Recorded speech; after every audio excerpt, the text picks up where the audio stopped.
We're joined courtside by USF head coach Todd Golden. The USF Dons win the ball game 88-73. Coach, as you settle in, I felt a very efficient game for you from a turnover perspective. We've talked about that a lot in the non-conference. And here tonight, you guys commit just 8 overall turnovers, really took care of the basketball. Solid efforts from Shabazz and Masalski.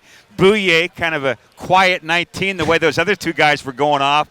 But you got a lot of pop from both Masalski and Shabazz tonight. Your thoughts on this game? Yeah, I thought we played really well. I was a little concerned coming off of our game on Thursday, just coming back into town and having to prepare quickly for these guys after playing Loyola Chicago. Loyola Chicago had a tough one today. Coming back playing Bradley, they had to go to overtime to beat them in a game that I think they were favored by 15 or something like that. So when, this was a game I was a little concerned about. I thought we did a great job in the first half coming out with the right intensity and the right focus. I thought we did a great job executing our game plan. We made them take and make a lot of tough twos in the first half. We didn't give them many threes. We kept them off the line for the most part. And as you mentioned, we did an incredible job taking care of the ball. Second half, I thought we got a little complacent in terms of defending penetration, little strange whistle. But overall, 15-point league win over a team that's improved. Yayan was fantastic, 21-17. Yeah. Khalil, really, when we had that little bit of a drought in the second half, I thought he really got the game back going with those 2 pick-6 steals.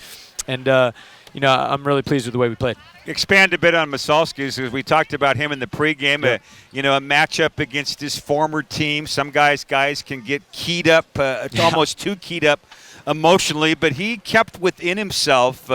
You could tell he was amped up, but he was amped up in the right way, and he played very well here tonight. No, he sent me a text last night, and he said, Coach, you don't need to worry about me. I'm going to approach this game like every game we've approached all year. And I thought that was a really mature thing to do and say. And, he executed that today. He was incredible. He had, again, 21 and 17. I thought he finished really well around the basket. He made his free throws today for the most part, 3 for 5, which is obviously huge for him to be able to do.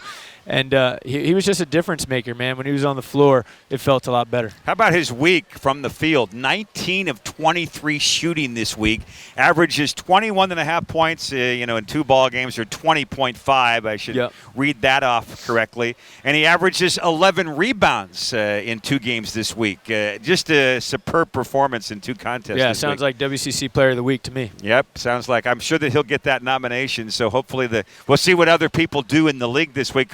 Some teams haven't even played a game this week. Hard for some teams to have nominees when they don't play. And while you sometimes give it to a player that comes off a 2-0 week for your team, that other game you played this week was a pretty tough game to go get a victory in when you're playing a team like Loyola Chicago. So pretty good effort by Masalski. Yeah, he was great. Let's talk about Khalil Shabazz, because you referenced him. He had those couple steals in a row, the pick-6 type steals. He hasn't shot it super well this year, but when West Coast Conference play tipped, here he was going off and not missing much at all. Yeah, I thought he had a great week also. I thought he was really good against Loyola Chicago. Had a great first half. Did a really good job defensively in that game. And then tonight, sometimes, really good players, they just get in a rhythm. And, they get comfortable.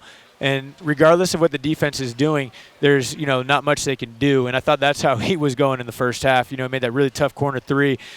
He was just super comfortable. He felt great.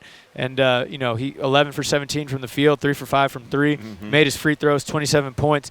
That was an explosive type game that, we were expecting would come from him relatively quickly. Not to try and find a negative off the box score, but you allude to the free throws. Your team did not shoot free throws that well here. Didn't shoot them very well against Loyola Chicago. Yeah. You're going to get into some West Coast Conference games that might be, 1, 2, 3 possession ball games, and free throws will need to go down. Does that concern you at all about this team?